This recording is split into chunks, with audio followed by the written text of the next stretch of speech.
Hello, lovely viewers. Welcome to my channel, SROMA Stories. Today, the subject is on the tradition that broke my heart. I never imagined that the happiest season of my life would become the most painful. My wedding was only one day away when everything collapsed in front of my eyes. My fiancé, Kelvin, and I have dated for 3 years. He was calm, respectful, and supportive. We met at a banking conference where I worked as an assistant manager. He always told me that I was the kind of woman he wanted to build a future with. When he proposed to me in front of my family during my younger sister's birthday dinner, I cried like a child. Families were already preparing for the wedding. The hall had been paid for. My wedding gown hung beautifully in my closet. Friends were arriving from different cities. Even my mother kept smiling every time she looked at me. But everything changed the night before the wedding. Kelvin invited me to his family house so we could discuss the final arrangements. At first, everything seemed normal. His mother was cheerful whilst his aunties moved around the kitchen preparing food for guests arriving the next morning. Then his father called me into his study. The room smelled strongly of old books and tobacco. He closed the door gently and sat down like a man preparing for a business meeting. My daughter, he began calmly. There is one family tradition we have not yet discussed. I smiled nervously. What tradition, sir? He adjusted his glasses and looked directly into my eyes. In our family, before a woman officially joins us through marriage, her purity must first be confirmed. I frowned slightly, confused. I don't understand. He leaned back comfortably. You will spend the night with me. I will examine you privately to confirm whether you are still a virgin. For a moment, I thought I heard him wrongly. My ears became hot. My chest tightened. I'm sorry. What did you say? Before he could answer, Kelvin walked into the room. Instead of looking shocked, he looked uncomfortable, like someone who already knew. That was when fear entered my heart. Kelvin avoided my eyes and spoke softly. Please don't overreact. It's just tradition. Every woman who marries into our family goes through it. I stared at him in complete disbelief. His mother entered the room and added calmly, it's only for one night. After that, you officially become part of the family. I suddenly felt dirty standing there. The man I planned to marry was asking me to sleep beside his father in the name of tradition. At that moment, something inside me cracked, and deep down, I knew my life was about to change forever. I left Kelvin's family house shaking with anger and confusion. The driver he assigned to take me home kept asking if I was alright, but I could not answer. My mind replayed the conversation over and over again. Spend the night with my father to confirm your purity. The words refused to leave my head. The moment I reached home, my mother noticed my swollen eyes. What happened? She asked immediately. I broke down crying. At first, she thought Kelvin had cheated on me, but when I explained the tradition, the entire room became silent. Even my younger sister stopped scrolling through her phone and stared at me in horror. What kind of madness is that? My sister shouted angrily. But to my surprise, my uncle, who had come to help with wedding preparation, reacted differently. This tradition existed long ago, he said calmly. Maybe they are only trying to preserve family values. I looked at him in disbelief. So you expect me to sleep beside my future husband's father? No, he replied carefully, but marriage requires sacrifice. That sentence hit me deeply.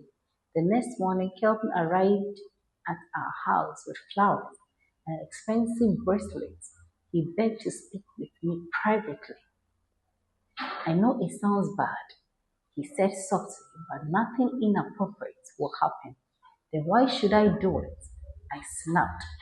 He sighed heavily.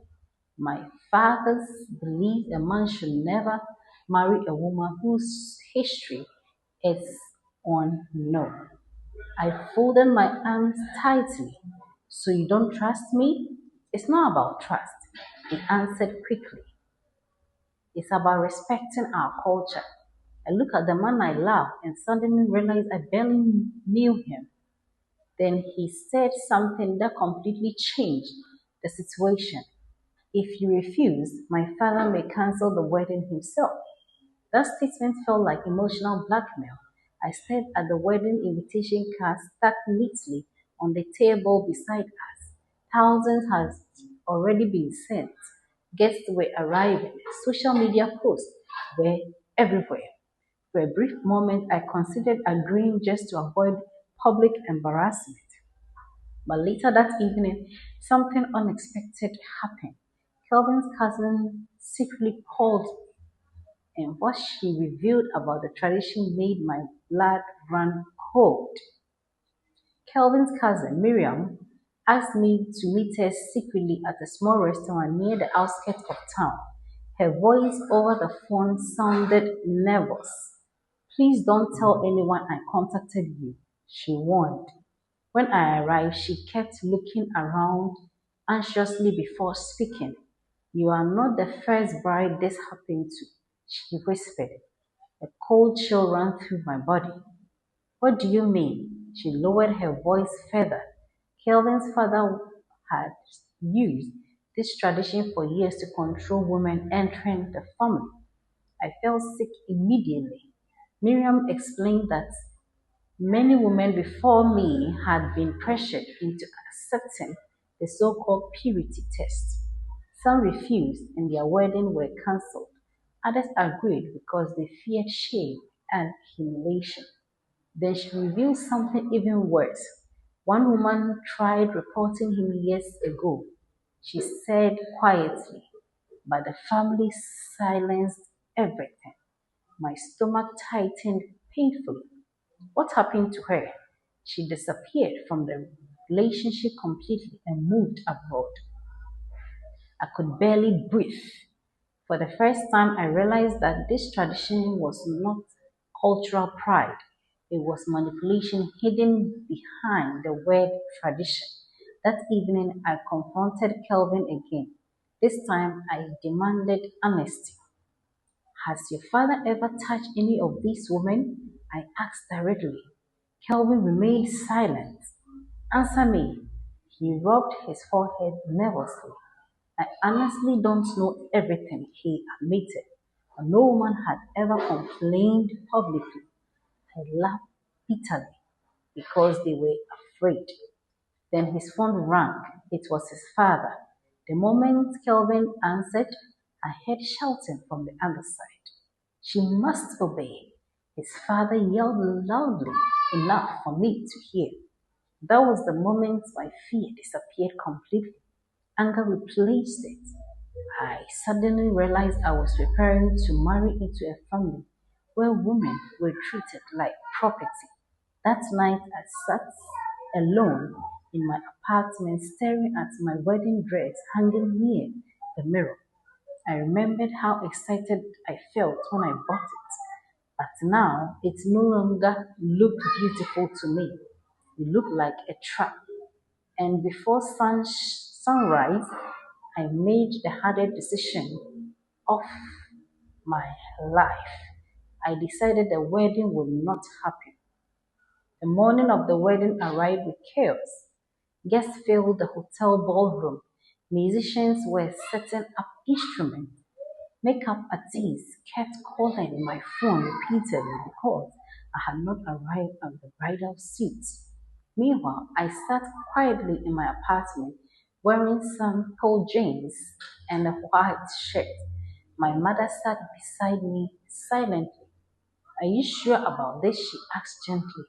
Tears filled my eyes immediately. I love him. I admitted painfully, but I can't sacrifice my dignity to prove my worth. She squeezed my hand tightly. For the first time since the nightmare began, I felt supported. Around 9 a.m., the phone exploded with calls from Kelvin. At first, I ignored them. Then came voice notes. Amanda, please don't embarrass me like this. My father is furious. People are asking questions. Finally, he sent one last message. If you walk away now, don't ever come back. I stared at the message for several seconds before blocking his number. An hour later, videos from the wedding venue started circulating online. Guests looked confused. Some claimed I had run away with another man. Others said I was pregnant for someone else.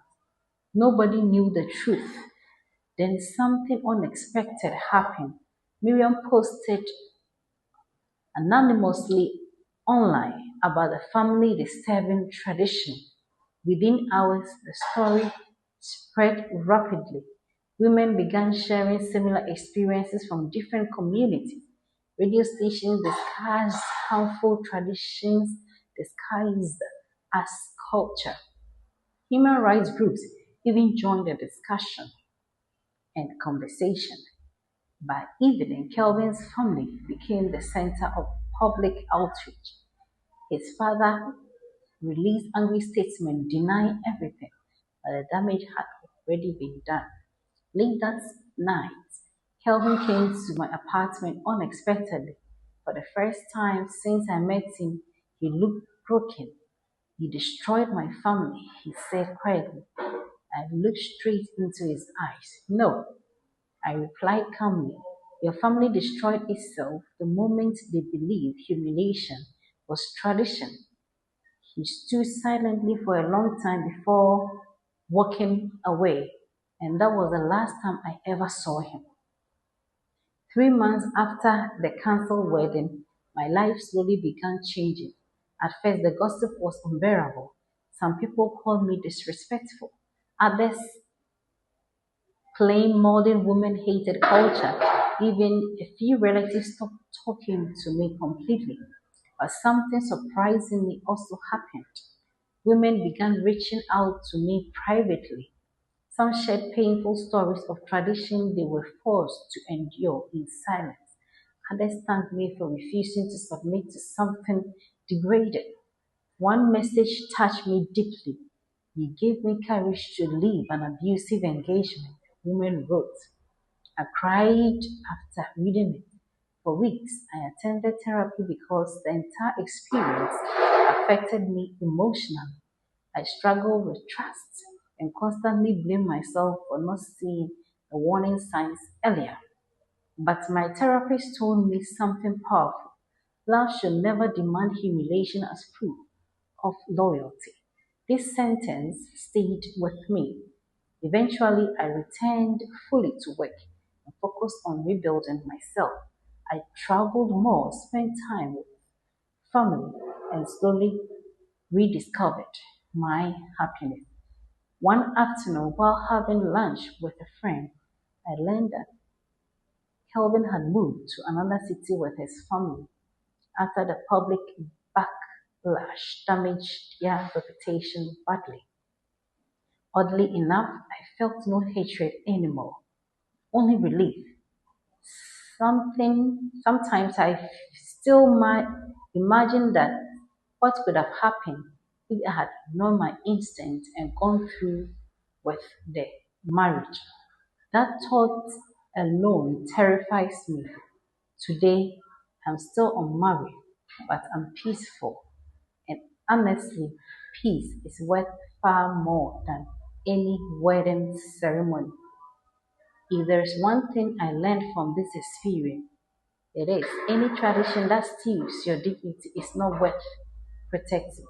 So, viewers, I want to ask you honestly, did I make the right decision by calling off my wedding? Or should I have respected the family tradition to save my marriage?